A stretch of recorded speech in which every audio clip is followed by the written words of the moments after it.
Café Inclusivité, le podcast de l'association des ailes déployées, dédié à l'inclusion et à la diversité dans le monde du travail. Que vous soyez un employeur, un professionnel, cherchant à améliorer vos pratiques inclusives, désireux d'en savoir plus dans la diversité ou une personne en situation de handicap, Café Inclusivité est le podcast qu'il vous faut. Je suis Charlotte Rank, job coach. Ensemble, faisons de l'inclusion une réalité quotidienne. 4e épisode. Inclusivité et RQTH, les bonnes pratiques en entretien d'embauche. Alors bonjour à tous et à toutes, merci d'être venus aujourd'hui pour cette nouvelle édition du Café Inclusivité. Café Inclusivité qui portera aujourd'hui sur le thème des bonnes pratiques en entretien d'embauche. Pourquoi est-il important ou non de mentionner son statut RQTH en entretien ? Nous recevons aujourd'hui la mission Handicap de Radio France, mesdames Véronique Vonne et Jocelyne Jean, ainsi que la mission Handicap et Ressources Humaines de BNP Paribas, madame Carole Collignon. On reçoit aussi pas mal de personnes des unités parisiennes de l'association des ailes déployées. Le sujet d'aujourd'hui, qu'est-ce que ça vous inspire ? Pourquoi vous êtes venus ? Pour le parlons du handicap au travail. Parlons du handicap au travail, oui, tout à fait. Quoi d'autre ? Pour savoir si oui ou non on parle de cette fameuse RQTH lors de l'entretien. Très bien. Pour savoir si on décide d'en parler, qu'est-ce que ça peut emmener, quels aménagements on peut en amener, quels sont les intérêts à en parler. Très bien. Donc je crois qu'on est dans le thème. Alors je vais laisser la parole à nos invités. Voilà, je vais vous demander de vous présenter, de présenter vos parcours et puis de voir avec tout le monde, là, est-ce qu'on parle de sa RQTH en entretien ? Et si oui, comment on fait finalement ? Bonjour à tous, je suis Carole, je suis en charge du recrutement à la mission handicap de BNP Paribas depuis 10 ans et spécifiquement et uniquement du recrutement des personnes en situation de handicap. Ça fait 25 ans que je suis au sein de BNP Paribas sur plein de métiers différents. Et j'avoue que c'est vraiment de loin celui qui m'intéresse le plus. Et donc je pense que on est bien dans le thème. Je vais bien pouvoir vous donner quelques tuyaux et conseils sur le sujet de la RQTH, comment on parle de ce sujet dans le domaine du recrutement. Du coup, des conseils pratiques. Exactement. Bonjour à toutes et à tous, et je rajoutais que j'étais ravie d'être là et de vous rencontrer. Je suis Véronique Vonne, je travaille à Radio France depuis quelques décennies et j'ai toujours travaillé dans la fonction RH. J'ai été chargée de recrutement et chargée de gestion de carrière et je suis responsable de la mission handicap de Radio France depuis quelques années maintenant. Bonjour à toutes et toutes, je suis également ravie d'être là. Jocelyne Jean, donc je travaille au sein de la mission handicap aux côtés de Véronique à hauteur de 50% de mes fonctions. Alors moi je ne suis pas du tout née en RH, j'ai été journaliste pendant 25 ans et c'est un choix de venir travailler en ressources humaines. Donc je m'occupe à la fois des situations individuelles, du suivi des salariés à Radio France et de tout ce qui est toutes les problématiques aussi autour de l'emploi des personnes en situation de handicap à Radio France. Et mes 50 autres %, c'est la lutte contre les discriminations, contre le harcèlement sexuel, les agissements sexistes et tout ce qui est égalité au travail, hommes-femmes et autres. Du coup, est-ce qu'on pourrait un petit peu définir quel est le rôle d'une mission handicap ? C'est certainement pas la même chose d'une entité à l'autre, mais comment vous définiriez le rôle d'une mission handicap ? Alors, comme je le disais tout à l'heure, c'est un rôle qui est multiple. La mission handicap a un rôle vraiment transverse. Elle a un rôle de référent handicap au sein de l'entreprise, c'est-à-dire qu'elle est la structure référente pour l'ensemble des salariés, qui permet aux salariés d'avoir des informations justement sur la question du handicap en entreprise, tout sujet. Donc, nous accompagnons les acteurs internes sur toutes les questions de recrutement, sur les actions de maintien dans l'emploi, donc notamment les aménagements de poste par exemple. Et nous accompagnons les directions opérationnelles sur les problématiques d'accessibilité des lieux, d'accessibilité des outils métiers. Nous avons aussi des actions impératives pour sensibiliser, informer et former l'ensemble des collaborateurs. Et puis par ailleurs, dans le cadre de notre responsabilité sociétale qui comprend tous les engagements qu'on concernant le handicap. La mission handicap est chargée aussi d'encourager le recours au secteur adapté et protégé. Alors chez BNP Paribas, c'est assez similaire. La mission handicap, on est une douzaine de collaborateurs et on est là pour mettre en œuvre la politique handicap de BNP Paribas au sein du groupe et de mettre en avant les valeurs d'inclusion et l'engagement qu'on a au regard de ce sujet. Il y a quatre piliers. Finalement, on est découpé par équipe qui sont en charge de ces différents sujets. On va avoir 2 personnes qui vont être en charge de mettre en œuvre les actions de sensibilisation et de formation, parce que, comme vous le savez sans doute, il y a beaucoup d'idées reçues sur le handicap, parfois une méconnaissance, parfois des peurs, des informations erronées ou pas de connaissance du tout en fait. Donc c'est aussi un moyen de faire avancer les choses, d'apporter par tous les moyens et j'en parlerai peut-être après, qui existent, tous les canaux, d'apporter cette information pour un sujet qui nous concerne tous. Donc il y a déjà 2 personnes qui s'occupent de ces sujets-là. Il y a la sensibilisation, donc la partie formation où il y a des formations spécifiques en fonction des populations formées, des formations pour les managers, des formations pour les gestionnaires individuels de carrière, des formations pour les délégués du personnel, des formations pour les recruteurs, de manière à ce que il y ait vraiment un même niveau de connaissance chez tous les collaborateurs du groupe. On a aussi une équipe qui s'occupe aux achats de promouvoir les achats auprès du secteur protégé et adapté, notamment les entreprises adaptées et les ESAT. On a un monsieur qui s'occupe du budget dans notre mission handicap, parce que ça, finalement, vous aurez compris que c'est quand même le nerf de la guerre. Et puisqu'on a aussi 2 personnes qui s'occupent du maintien dans l'emploi, de mettre en place tous les aménagements logistiques. On a plus de 2700 mises en place logistiques par an, ce qui est vraiment assez significatif, sans compter les aménagements organisationnels et les aménagements managériaux qui sont des aménagements de proximité. Et puis on est 3 dans l'équipe recrutement, où notre rôle, c'est vraiment comme si on était dans un petit cabinet de recrutement dédié aux personnes en situation de handicap. Donc une grosse partie de notre activité, ça va être de sourcer des candidats par tous les moyens qui sont à notre disposition, et puis de leur faire intégrer le processus de recrutement. Et il y a aussi chez BNP Paribas un réseau de collaborateurs, c'est le réseau Ability, qui a été créé il y a 3 ans environ, où des collaborateurs décident de se regrouper et d'unir leurs forces pour s'entraider. Merci beaucoup. On a dans l'Assemblée des personnes qui travaillent en milieu protégé, qui sont venues aujourd'hui, et des personnes qui travaillent en entreprise adaptée, donc la SO13 qui appartient à l'association des ailes déployées. Alors, quels sont les avantages finalement pour une entreprise d'embaucher des personnes en situation de handicap? Est-ce qu'il y en a? Alors, je ne sais pas si on peut dire avantage, mais en tout cas, pour moi, il y a des piliers. Déjà, c'est d'embaucher des personnes en situation de handicap, c'est embaucher d'abord des collaborateurs qui ont des compétences. Le sujet du handicap, c'est une spécificité, comme peut l'être l'origine, comme peuvent être l'âge, etc., donc le genre, etc. Donc ça, je pense que c'est important, parce qu'avant d'être en situation de handicap, on est des personnes, on a une vie, on a des enfants, parfois pas, on a une situation, parfois oui, c'est le handicap. Donc, avantage, c'est pour ça que voilà. Alors, le premier créneau, ce serait d'être dans le respect du cadre légal, puisque c'est important. Ça répond quelque part un peu aussi à la question de est-ce que j'en parle ou pas dans l'entreprise. Mais les entreprises de plus de 20 salariés, elles ont une obligation légale d'embaucher 6% de personnes en situation de handicap dans les entreprises. Et quand vous êtes un groupe comme BNP Paribas, alors juste pour l'ASA, il y a 40 000 personnes, quand vous faites le calcul, ça commence à faire beaucoup de personnes.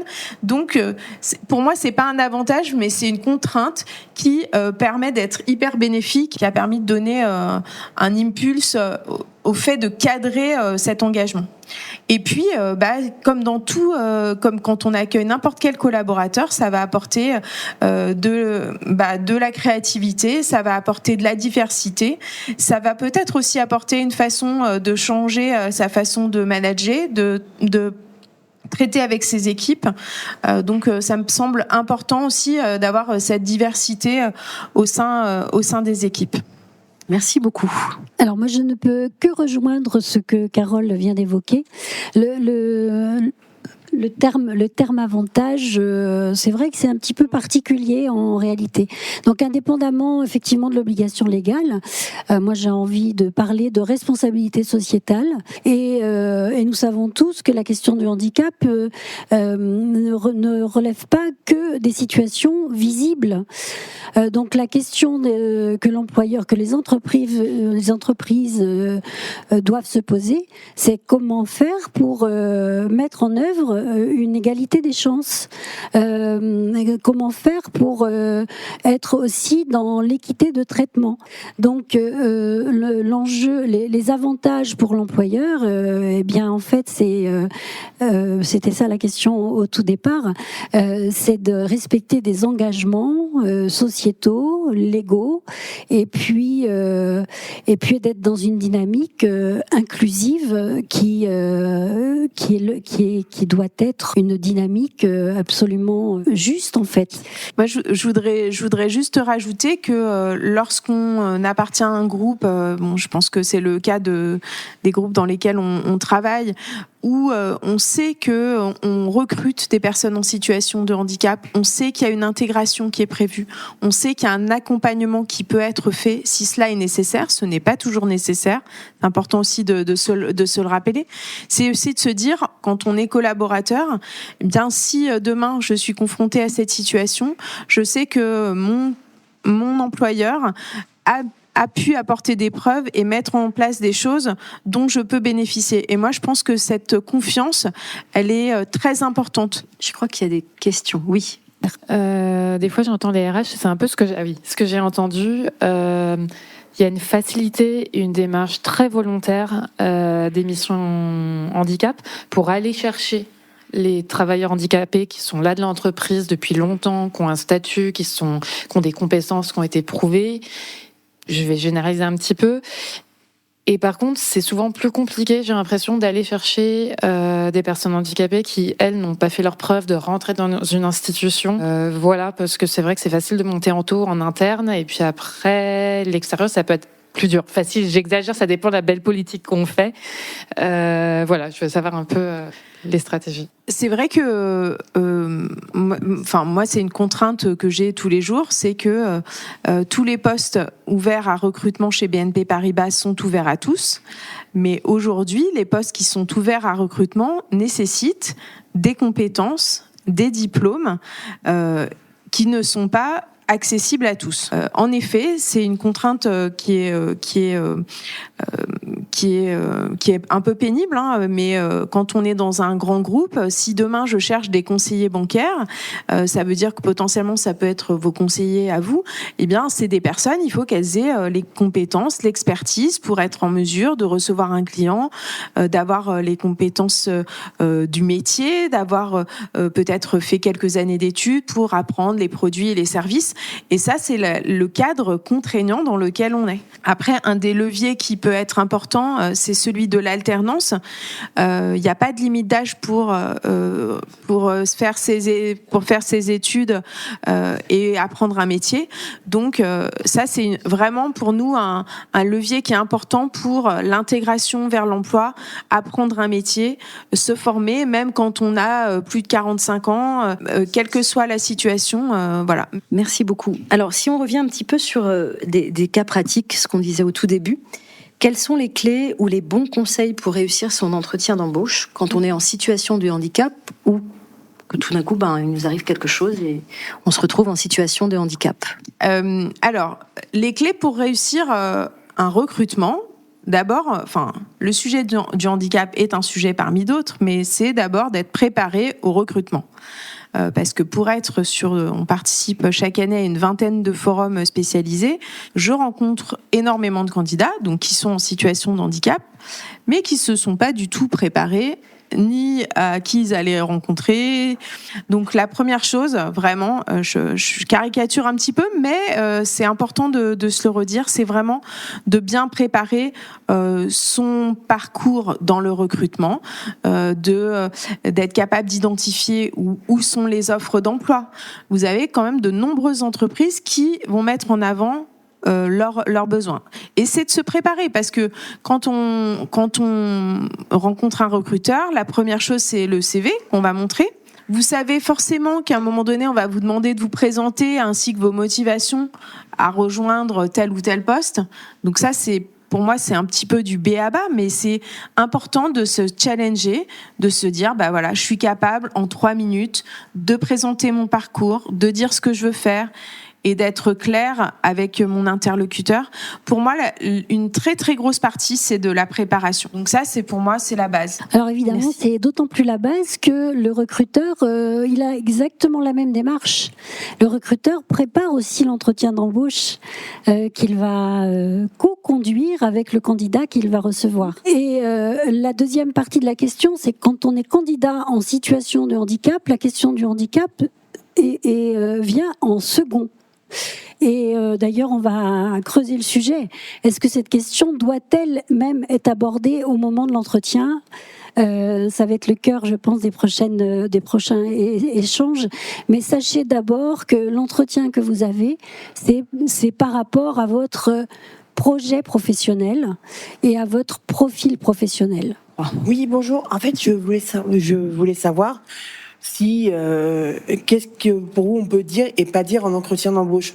Je vais répondre à l'envers, c'est-à-dire qu'est-ce que l'entreprise, qu'est-ce que le recruteur a le droit de vous demander ou pas. Le recruteur n'a pas le droit de vous demander quelle est la typologie de handicap dont vous êtes atteint. Ça, c'est vraiment interdit. Donc c'est à vous de choisir si vous allez en parler ou pas. Ce que le recruteur a le droit de demander, c'est les aménagements dont vous avez besoin pour travailler dans de bonnes conditions ou les conséquences de votre situation de handicap au niveau professionnel.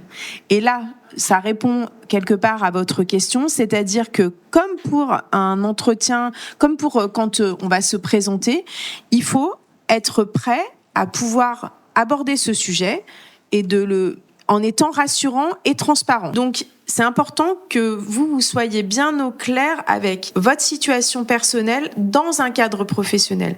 Merci. Je crois qu'il y a une question. Oui, bonjour. Je voulais savoir, on a coutume de dire dans le milieu du recrutement que le recruteur se fait une idée de la personne au bout de 90 secondes. Après, ça peut être infirmé ou confirmé. Le recrutement va pas baser que là-dessus. Mais est-ce que, justement, quand on est dans une situation de handicap, est-ce que c'est pas déjà ça, la faiblesse ?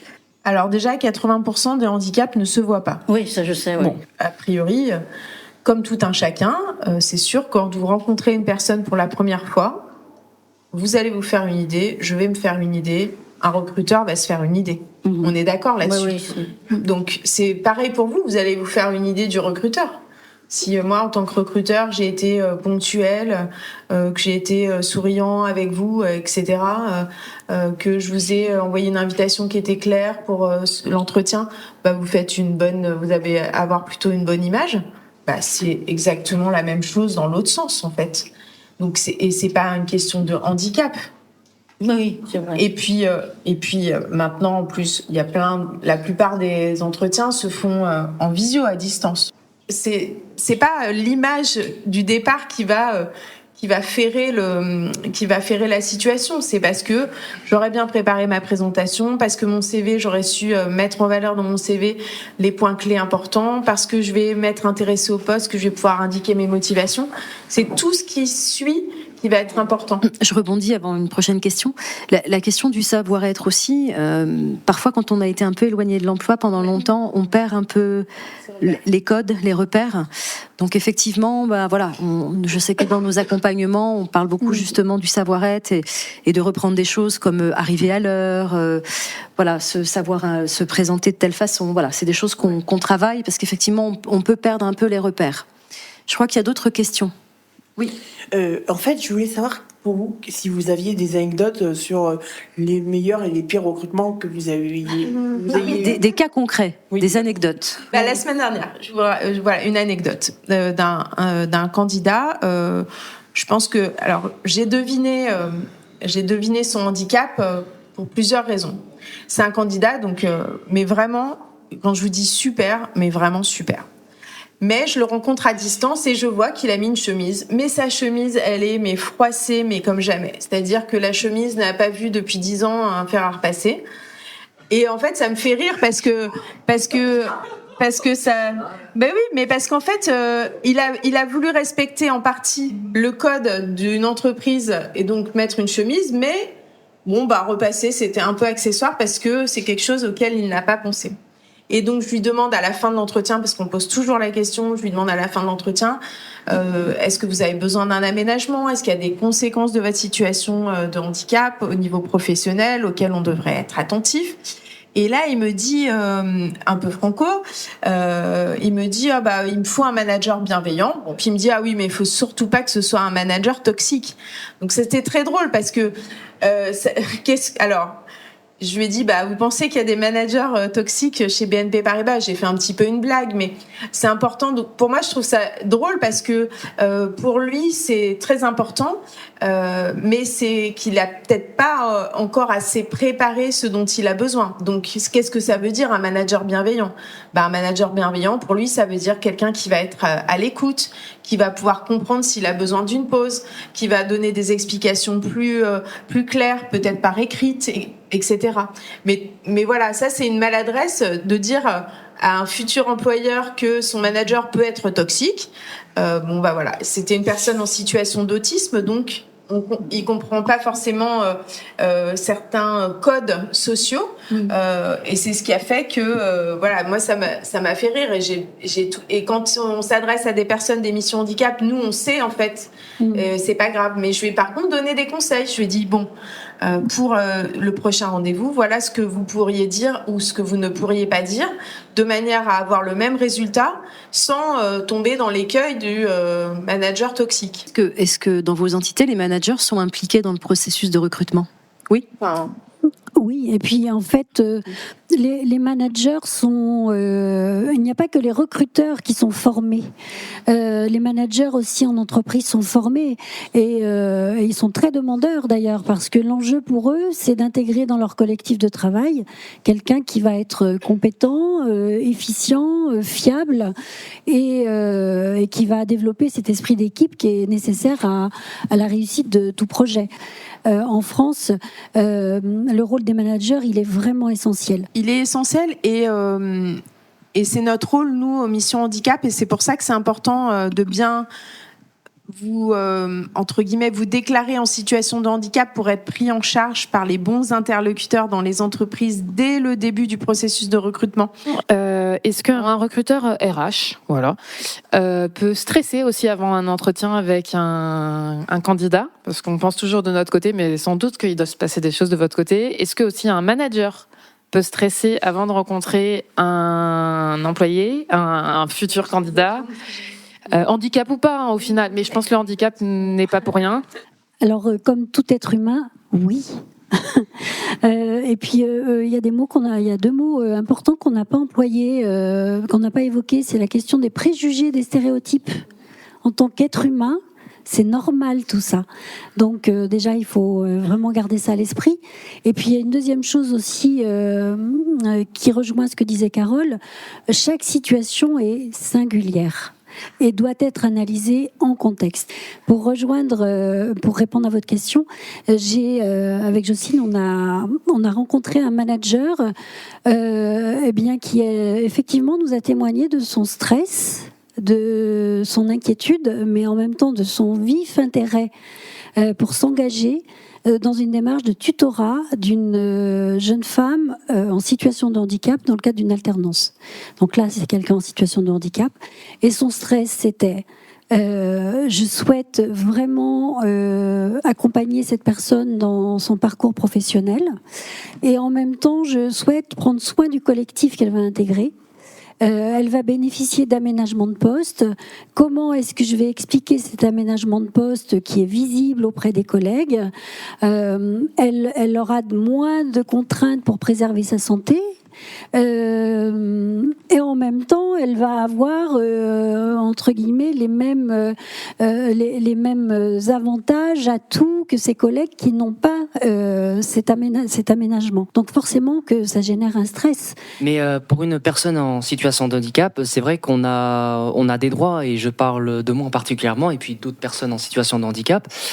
Lors de l'entretien, si on demande à ce qu'on souhaite, une personne qui souhaite la première fois rentrer dans le monde du travail et qui souhaite dans un premier temps travailler en temps partiel, car il sait qu'au bout de 35 heures, malgré sa santé ou autre, est-ce que donc face à l'employeur, s'il dit ça, est-ce que celui-ci il est en droit de refuser, et s'il refuse, est-ce qu'il se met en tort? Ah bah ça, c'est une question très très concrète. Quand un emploi est vacant et qu'il est disponible, en fait, que l'offre est diffusée et qu'il est mentionné que c'est un temps plein, ça veut dire que l'entreprise elle a besoin de quelqu'un à temps plein. Il n'empêche que si votre candidature retient l'attention et que vous évoquez, vous, avec justificatif officiel à l'appui, par exemple un mi-temps thérapeutique ou un temps partiel pour invalidité, que vous ne pouvez exercer votre métier qu'à temps partiel pour raison de santé sous réserve de ces justificatifs officiels. En fait, là, c'est une question de dialogue avec l'employeur. Est-ce qu'il a la possibilité pratico-pratique de retenir votre candidature avec cet élément-là, en sachant que dans ce cas-là, il faudra trouver un autre temps partiel. Ça complexifie le recrutement d'un point de vue très objectif. On peut pas dire que c'est impossible, mais comme vous avez employé le mot droit, tout ce qui est relatif au droit avec un S, doit être justifié forcément par des documents aussi officiels. Voilà. Le médecin traitant, non, parce que là, en l'occurrence, c'est du temps partiel pour une activité professionnelle.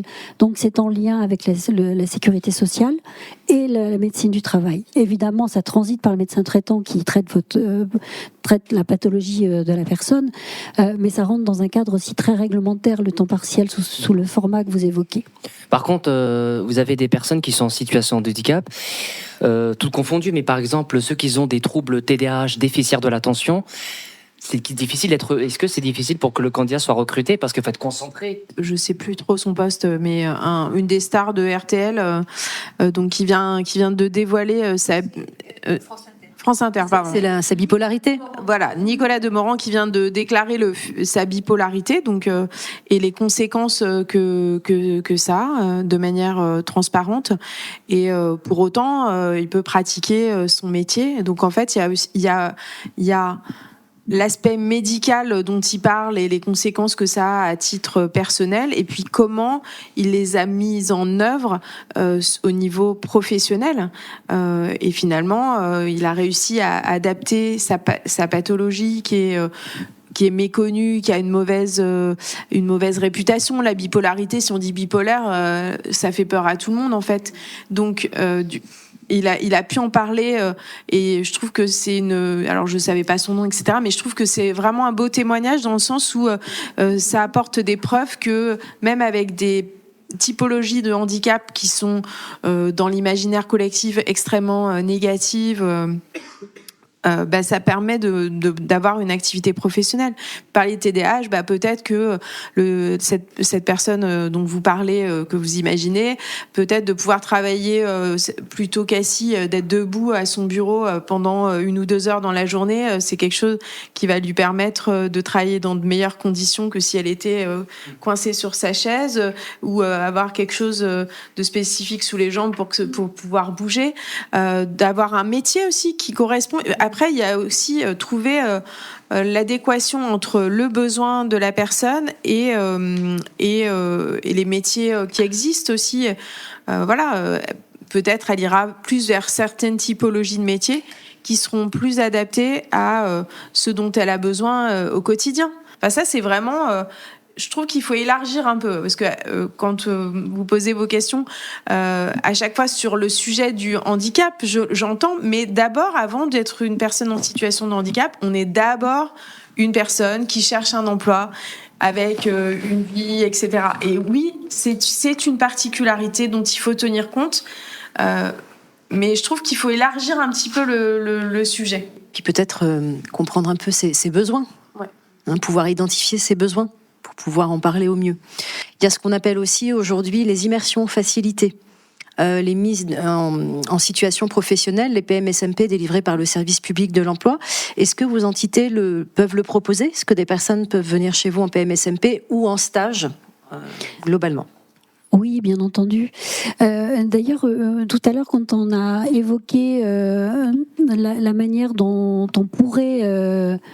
être inséré professionnellement, il y a l'alternance, il n'y a pas directement la recherche d'emploi, CDD ou CDI, mais il y a effectivement les stages, et dès le plus jeune âge en fait, c'est extrêmement important, et les périodes de mise en situation professionnelle, donc à Radio France, mais il y a de nombreuses entreprises qui bien entendu accueillent des personnes dans ce cadre-là.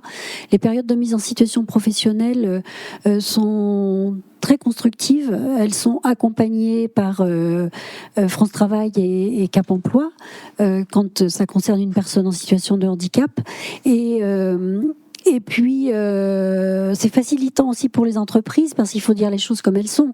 Une période de mise en situation professionnelle, il n'y a pas de rémunération. Donc, la contrainte financière que l'entreprise peut avoir quand il s'agit de stages d'une durée supérieure à 2 mois, un stage de moins de 2 mois ou une période de mise en situation professionnelle lève ce potentiel frein pour certaines entreprises, et en tout cas permet vraiment une immersion sur le terrain qu'on peut construire, qu'on co-construit d'ailleurs avec la personne, et ça peut être en l'occurrence dans une entreprise comme celle de Radio France, il y a plus de 150 métiers exercés. Il n'y a pas que les métiers d'antenne, il y a aussi tous les métiers fonction support. Donc en fonction si un projet d'une personne est encore mal défini et qu'il y a une hésitation entre différents domaines d'activité, à Radio France, on organise des accueils multiservices ou potentiellement, parfois pour découvrir 2 ou 3 métiers de la même famille de métiers. Donc ça, c'est hyper concret. Juste dire un petit mot sur le duo day. Voilà, parce que c'est vraiment un moment important de l'année, et ça a permis, ça a permis vraiment à des personnes de pouvoir faire des stages un peu plus longs derrière, parce que ça s'est bien passé, parce que les personnes se sont rendues compte que ce sont des collaborateurs possibles. Donc c'est vraiment un moment important de l'année pour nous à Radio France. Vous savez ce que c'est que le duodé ? C'est vraiment. Je trouve que c'est très complémentaire avec la période d'intégration dont vous parliez. Alors évidemment, le duodé, c'est un peu plus one shot, c'est une journée. Mais pendant cette journée, c'est toute une équipe. En général, c'est pas un duo avec une seule personne, c'est un duo avec tout un collectif, tout le monde attend la personne qui va être accueillie. Donc il y a vraiment, je trouve, il faut vraiment arriver avec des munitions, des questions, se créer un réseau pour rebondir, pour créer son projet professionnel, pour trouver son stage, pour trouver son alternance, pour avoir aussi une idée un peu plus concrète de ce que c'est tel ou tel métier, parce que parfois il y a un décalage entre l'imaginaire qu'on a d'un poste et puis la réalité. Donc c'est vraiment le duo-day est extrêmement, c'est un rendez-vous important. Et chez BNP Paribas l'année dernière, on a fait plus de 65 duos. Donc vous imaginez le nombre de collaborateurs qui sont finalement impliqués. À chaque fois, c'est au moins une dizaine de collaborateurs impliqués dans l'accueil d'une personne pendant une journée. Donc ça permet de découvrir un environnement, un métier, de glaner aussi les codes dont vous parliez, comment on se comporte en entreprise, en étant en phase d'observation, et puis un peu pour que ça fasse un effet miroir par rapport à sa propre situation. On a des personnes dans l'Assemblée qui ont fait des duo day, notamment des duo week. Maintenant, il y a la semaine. Alors, on a quelqu'un ici qui a fait une duo week chez Ubisoft d'une semaine. Et c'est vrai que c'était quand même assez conséquent pour voir un petit peu comment fonctionnait l'entreprise, certains services, mais vraiment en duo avec une personne dans un service, mais avec aussi la visite de l'entreprise, pas mal de choses de proposer sur une semaine. Donc c'était quand même assez intéressant. Je crois qu'il y avait encore une question. Oui, bonjour. Je voulais savoir, à la RQTH, par exemple, dans des entreprises adaptées, est-ce qu'ils prennent des RQTH ou il y a des situations où c'est un peu compliqué par rapport à la situation de handicap?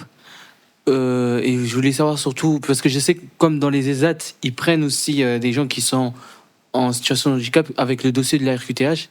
Et je voulais savoir, est-ce que dans les entreprises normaux, par exemple, je dis comme les banques, vous avez dit, comme Paribas, ou j'en passe, est-ce que ça fonctionne dans les entreprises normaux pour les gens qui sont en situation de handicap? Alors, si quand la MDPH donne la reconnaissance en qualité de travailleur handicapé, il y a une direction qui est donnée. Donc, soit on peut travailler dans le milieu ordinaire, donc c'est les entreprises comme BNP Paribas ou comme Radio France. Et puis il y a le secteur protégé et adapté, donc ce sont les ESAT et les entreprises adaptées. On n'est pas du tout sur les mêmes typologies et le même accompagnement qu'on va donner, parce que ordinaire, on en a parlé, c'est un collaborateur comme un autre qui sera soumis aux mêmes contraintes qu'un autre collaborateur et pour lesquels les compétences, l'expertise va être la même que pour tout un chacun. Pour autant, on pourra mettre en place les aménagements. Mais s'il y a besoin d'un accompagnement plus poussé, si le handicap est plus lourd et ne permet pas de travailler dans les conditions ordinaires, c'est-à-dire classiques, c'est là que les ESAT et les entreprises adaptées prennent le relais. Et par rapport à votre première question qui était est-ce que les entreprises adaptées, sur quoi elles recrutent? Mais les ESAT comme les entreprises adaptées, même s'ils apportent un accompagnement qui est supplémentaire, ils recherchent aussi des collaborateurs qui sont motivés, qui vont être capables de tenir des horaires, qui ont des compétences. Par exemple, chez BNP Paribas, on travaille avec les ESAT Viala, qui est le même ESAT qu'ici, oui, en fait. Sûr, ils sont juste déménagés géographiquement. On transmet, par exemple, tous les CV qu'on reçoit, ils sont transmis à l'ESAT et c'est l'ESAT qui les met sous le logiciel de recrutement de BNP Paribas pour que moi, je puisse après traiter les candidatures. Pour ça, il faut certaines compétences. Donc, il va falloir savoir utiliser l'ordinateur et à l'ESAT Viala, tout le monde n'a pas les mêmes compétences. Il y a des personnes qui vont être en restauration, d'autres qui vont être dans des services de conciergerie, d'autres qui vont s'occuper d'impression. Mais pour autant, l'emploi du temps, il va être adapté à la situation de handicap et accompagné. Donc ça, c'est très important. Pareil dans les entreprises adaptées. On travaille, nous, avec une agence de pub. Notre agence de pub, c'est ça bouge, qui n'embauche pratiquement que des personnes en situation de handicap. Eh bien, il y a aussi un engagement fort et aussi une prise en compte plus importante du handicap parce que c'est nécessaire en fait. Et j'avais une question pour revenir à la RQTH. Par exemple, lorsque un adulte de la RQTH qui a la RQTH qui arrive à son fin de contrat avec la RQTH et s'il a du mal à renouveler ou s'il n'a pas, au moment où il n'arrive pas à le renouveler, l'entreprise... RQTH, vous voulez dire? Oui, RQTH. L'entreprise, ils vont pas le jeter comme ça en attendant qu'il renouvelle son RQTH. Non. Non, parce que l'entreprise, elle n'a pas recruté quelqu'un qui a une RQTH, elle a recruté un professionnel. Voilà. Donc le fait que que la personne en question n'ait pas eu le temps de renouveler son dossier ou qu'elle n'ait pas souhaité le faire, ou qu'elle l'a fait, mais que en fait sa situation de santé s'est améliorée et la MDPH a dit votre reconnaissance de la qualité de travailleur handicapé, on ne la valide pas au regard de la commission de la maison départementale des personnes handicapées. Ça ne change rien au fait que vous êtes salarié de l'entreprise. Je souris quand je dis ça parce que vous comprendrez que du coup votre question, elle est zéro inquiétude. Voilà. Ok. Merci. Je crois qu'on s'achemine tranquillement vers la fin. Eh bien, merci à tous et à toutes d'être venus. Mesdames, merci beaucoup pour vos interventions. Merci. La prochaine édition portera sur la paire et danse. Merci à tous. Voilà. Bravo.